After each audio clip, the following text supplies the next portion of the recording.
उन्हाळा वाढला की आपल्या खाण्यापिण्याच्या सवयीमध्ये आपोआप बदल होतो. कडक ऊन आणि घामामुळे शरीरातील पाणी आपोआप कमी होतं आणि पचनशक्ती मंदावते.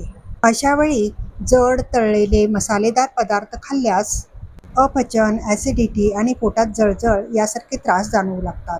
म्हणूनच उन्हाळ्यात हलका आणि सात्विक आहार घ्यावा. चला तर मग पचायला हलकी आणि चवीला भारी अशी मूगडाळ खिचडी कशी बनवायची ते पाहूया. सगळ्यात आधी तांदूळ आणि मूगडाळ स्वच्छ करून 2 ते 3 पाण्याने धुवून घेतलेली आहे. आता ही अर्धा ते 1 तास पाण्यात भिजत ठेवूया, म्हणजे खिचडी छान मऊ होते.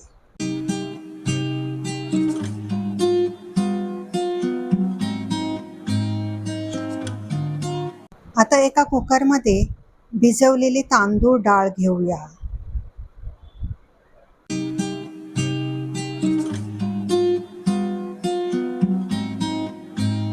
आता या डाळीमध्ये आपल्याला 3 कप पाणी घालायचं आहे. तसेच अर्धा चमचा मीठ आणि अर्धा चमचा हळद आपल्याला इथे घालायची आहे. आता हे सर्व एकत्र करून आपल्याला कुकरच्या 3 शिट्ट्या काढून घ्यायच्या आहेत.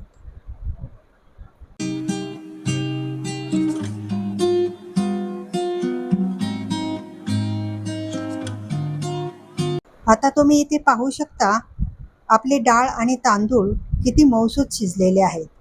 आपण याला थोडंसं घोटून घेऊया. यानंतर आपल्याला फोडणी घालायची आहे. एका कढईमध्ये तेल गरम करून त्यामध्ये पहिल्यांदा जिरे आणि तमालपत्र घालूया.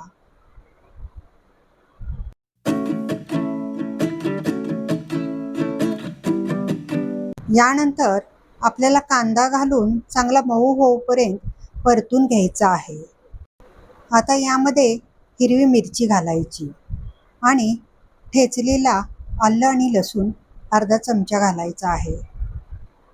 इथे आपल्याला कांदा मऊ होईपर्यंत व्यवस्थित परतून घ्यायचा आहे. आता यामध्ये टोमॅटो घालायचा आहे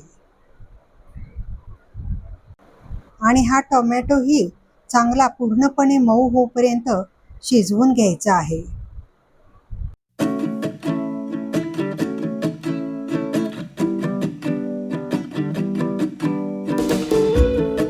आता यामध्ये अगदी थोडंसं मीठ घातलं, कारण डाळीमध्ये पण आपण मीठ घातलेलं आहे.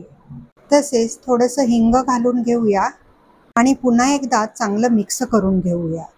आता आपला हा मसाला पूर्णपणे मऊ शिजलेला आहे. आता आपली फोडणी पूर्णपणे तयार झालेली आहे. आता या तयार फोडणीमध्ये आपल्याला शिजवलेली खिचडी टाकून घेऊया आणि व्यवस्थित मिक्स करूया.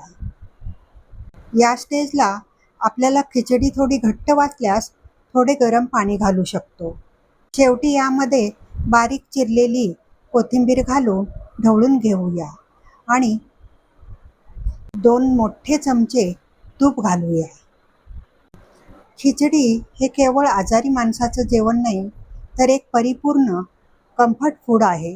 उन्हाळ्याच्या दुपारच्या वेळी किंवा रात्रीच्या हलक्या जेवणामध्ये वाफाळलेली मऊसूत खिचडी आणि त्यावर साजूक तुपाची धार असेल तर जिभेला तृप्ती आणि पोटाला आराम मिळतो. अशी ही चविष्ट आणि मऊसूत खिचडी लोणचं किंवा पापडसोबत सर्व करूया.